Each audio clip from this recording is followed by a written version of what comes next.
The night was pitch black, the only light coming from the weak crescent moon that barely peeked through the oppressive cloud cover. Nathan, drawn by a strange feeling he couldn't quite place, found himself standing before the heavy iron gates of the long-abandoned Hollow Hill Asylum. The townsfolk whispered tales of eerie happenings and malevolent spirits, warning everyone to stay away. But Nathan wasn't one to heed ghost stories. A cold, biting wind swept through the overgrown yard as Nathan pushed open the gates. The hinges creaked loudly, as if to alert all spirits within of his presence. He proceeded cautiously, the crunch of dead leaves beneath his feet the only sound accompanying him as he made his way to the decaying building.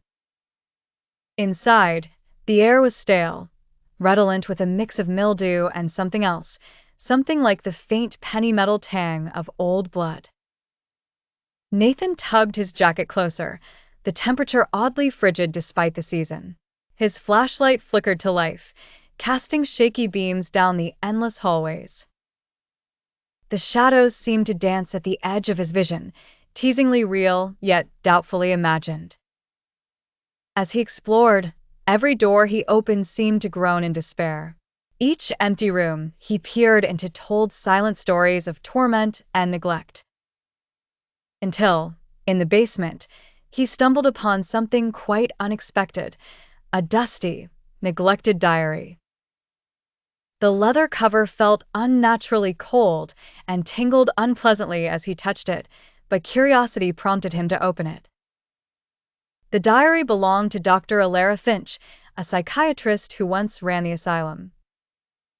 Her entries grew increasingly erratic, detailing not just experimental therapies but strange rituals to cure the incurably insane, rituals said to open doors to another realm. As Nathan read, the writing seemed to slither across the pages, alive. The air around him began to hum, a low and sinister melody that vibrated through his very bones. The words became incomprehensible gibberish, then began to whisper his name. Panicking, he slammed the diary shut, but it was too late. A shadow stretched unnaturally from the far corner of the room, coalescing into the form of a tall, indistinct figure with hollow, glowering eyes.